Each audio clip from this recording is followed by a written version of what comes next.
আসসালামু আলাইকুম। আরো একটি বেসিক পর্বে সবাইকে স্বাগতম। তো আমরা যেটা নবম শ্রেণীর লগারিদমের ধারণা প্রয়োগ থেকে বেসিক পর্ব আলোচনা করতে সূত্রগুলা, তো সূত্রগুলোর সাথে লগারিদমের সূত্রগুলো একটা সম্পর্ক আছে, এজন্য আমরা একসাথে দেখাইতেছি। তো আমরা এই পর্বে আরো কিছু সূত্র নিয়ে আসছি। যেমন এখানে আমরা একটা সূচকের সূত্র দেখব, এ ইনভার্স ওয়ান, অর্থাৎ এর উপরে যে ওয়ান পাওয়ারটা আছে, ওয়ানটা যদি মাইনাস আকারে থাকে, অর্থাৎ ওয়ানটা থাকার কথা ছিল প্লাস আকারে, কিন্তু আছে বিপরীত আকারে, তো কি হবে? এটা হবে 1/a, 1/a হবে। অর্থাৎ পাওয়ারটা কি ছিল, এখানে উল্টা করবো আমরা এটাকে, জাস্ট এটা। তো এটার ফর্মুলাটা কি আসলে? এটা তো ওয়ানের বেলায় বুঝছি, যদি টু অথবা অন্য কিছু থাকে, যেমন এ ইনভার্স 3 থাকে, তো সেক্ষেত্রে আমরা কি লিখবো? সেক্ষেত্রে লেখার জন্য যে প্রসেসটা, সেটা হলো এই যে এখানে একটা মাইনাস চিহ্ন যদি থাকে, মাইনাস চিহ্নের জন্য আমরা এভাবে একটা দাগ দিব, আর সাথে উপর একটা 1 নিব। মাইনাস চিহ্নের জন্য একটা দাগ দিব, আর আমরা লবে 1 নিব, আর বাকি সংখ্যাগুলো নিচে লিখে দিব, অর্থাৎ এর উপরে পাওয়ার হবে কিউ, জাস্ট এরকম।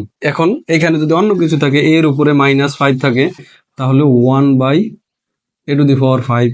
এর উপরে যদি -x থাকে, তাহলে 1/a⁴ হবে। জাস্ট ফর্মুলাটা হলো এইটা। এখন লগারিদমের একটা সূত্র আমরা যদি দেখি, তাহলে লগারিদমের আমাদের লগ x/a আছে।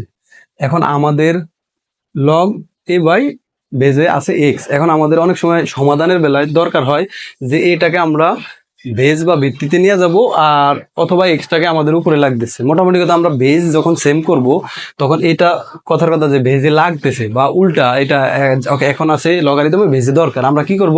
তাহলে ঠিক এই প্রসেসটা আমরা অ্যাপ্লাই করতে পারবো। এখানে বিপরীত করে দেবো, 1/log, উপরে নিয়ে যাব এক্স, বেজে নিয়ে আসবো এ। এটাকে জাস্ট এইভাবে করা যায়, এটা হলো সিস্টেম। এরপরে যদি আমরা আরেকটা সূত্র দেখি, যেমন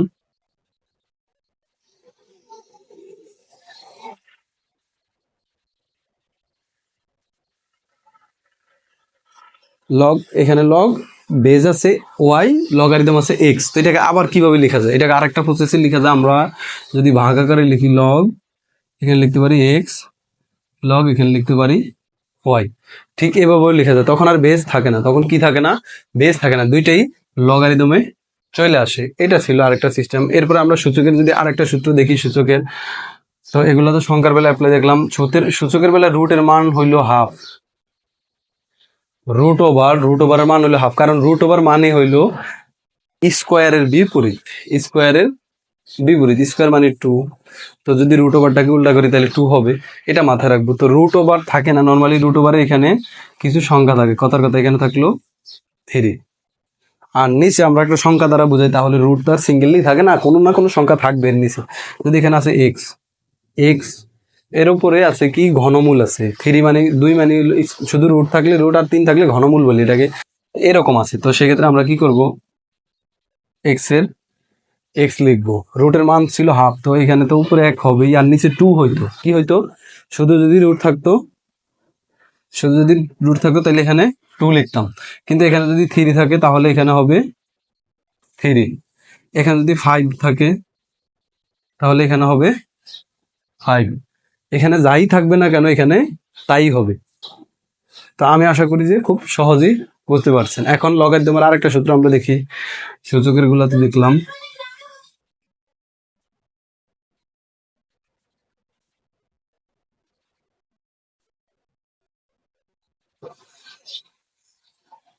এই সূত্রটাকে যদি আমরা একটু বর্ধিত করি, আমরা কি পাই? যে বর্ধিত আকারে কিভাবে লেখা যায়, এটাকে আমরা বর্ধিত করলে এভাবে লিখতে পারি, বি ইন্টু লগ এ। একটু একটু মনোযোগ সহকারে দেখতে হবে। এখানে বিটা লগারিদমে আছে, বিটা লগারিদমে লিখলাম। এটা বেজে আছে, এটাকে বেজেই লিখলাম। তাহলে এখন এইটা লগারিদম ফাঁকা, এটা সরি, এটার বেজ ফাঁকা, এটা লগারিদম ফাঁকা, দুইটা জিনিস ফাঁকা আছে। এখন এই দুইটা জিনিস আমার মন মতো আমি কিছু বসাই, এখানে চাইলে এক্স বসাই দিতে পারি যদি আমার দরকার হয়। অঙ্কের খাতিরে দেখা গেল যে এখানে 5 দরকার, এখানে একটা 5 দিলাম, এখানে একটা 5 দিলাম। অথবা এখানে অঙ্কের খাতিরে এখানে দরকার একটা ওয়াই, তাহলে এখানে একটা ওয়াই দিতে হবে। ঠিক এভাবে দেওয়া যায়। তো আমি আশা করি যে খুব সহজেই বেসিক পর্বগুলো বুঝতে পারছেন। এরপরে মেইন বই থেকে আমরা কিছু সমস্যা আছে, এগুলা সমাধান করে দিব। ধন্যবাদ সবাইকে। আসসালামু আলাইকুম।